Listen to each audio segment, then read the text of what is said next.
চেষ্টা করছেন। আজকে এই আন্দোলন আপনার আমার সকলের পেটের দাবিতে, খাবারের দাবিতে। আপনারা জানেন যে এই আইন যদি বাস্তবায়ন হয় তাহলে আমরা এই হাজার হাজার মানুষ নিঃস্ব হয়ে যাব। এই হাজার হাজার মানুষ আমরা ঢাকা ছেড়ে গ্রামের বাড়িতে চলে যেতে হবে। ঢাকা এই হাজার হাজার ফ্যামিলি আমরা যারা তাদের ছেলে মেয়ে নিয়ে এখানে এখন পর্যন্ত যেভাবে কোনোভাবে বেঁচে আছি সেই বেঁচে থাকার পরটুকু চলে যাবে। তো কাজেই এই 30 জন লোকের কুরিয়ার সার্ভিসের 30 জন লোককে কোটি কোটি প্রতি করার জন্য যে আইন তারা করেছে এই আইনকে আমরা বাস্তবায়ন হতে দেব না।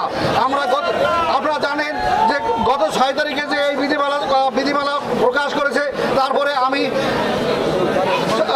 সভাপতি সাহেব সহ ফেডারেশনের অন্যান্য নেতৃবৃন্দ আমরা এনবিআর বিভিন্ন পর্যায়ের নেতৃবৃন্দের সাথে দ্বিপাক্ষিক মিটিং করেছি।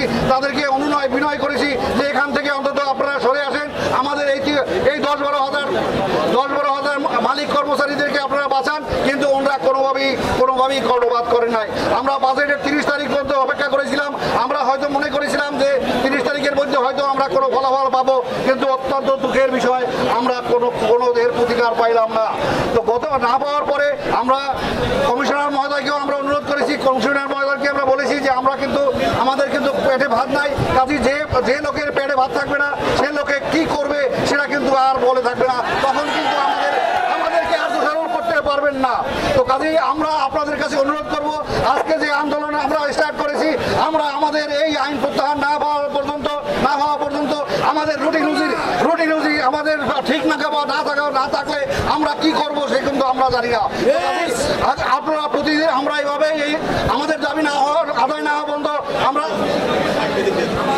পর্যন্ত আমরা প্রতিদিন আমরা এইরকম প্রতিবাদ সভা করে যাব।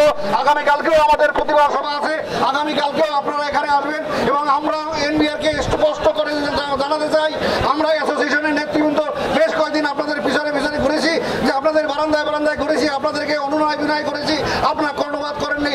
আমরা আর এনবিআরে যাব না, আপনাদেরকে এখানে আসতে হবে।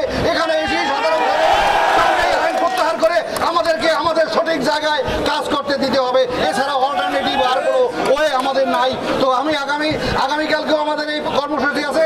আপনারা আজকে যারা আসছেন এবং আজকে যারা অনেকে অভিযোগ করতেছেন, সবাইকে আগামীকালকে ফোন করে সবাইকে ঐক্যবদ্ধভাবে কালকে আমরা আরো বড় আকারে আমরা প্রতিবাদ সভা আরো আগামীকালকেও করবো।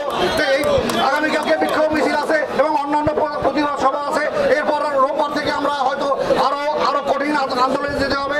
তো কাজেই আমি এনবিআরকে অনুরোধ করবো, আমাদেরকে কঠিন কোনো প্রোগ্রামে যেতে বাধ্য করেন না। আমরা শান্তিপ্রিয় লোক, আমরা ব্যবসায়ী মানুষ, আমরা কিন্তু প্রতিবাদ করার জন্য না, আমরা কোনো রাজনৈতিক সংগঠনের না। আমরা সরকারের পক্ষে আমরা রাজস্ব আহরণ করি, আমরা দেশকে উন্নয়নের জন্য আমরা সারাদিন নিরলসভাবে কাজ করে আমরা রাষ্ট্রের কোষাগারে অর্থ যোগান দেই। তো কাজেই আমি আপনাদের কাছে সবিনয় অনুরোধ করছি, আপনারা এখনো আপনাদের ভুলকে প্রত্যাহার করে আপনারা সঠিক পথে আসুন, আমাদেরকে শান্তিপ্রিয়ভাবে বাঁচতে দিন। ধন্যবাদ সকলকে, ধন্যবাদ এই সংগ্রামী অভিযোগ, ধন্যবাদ।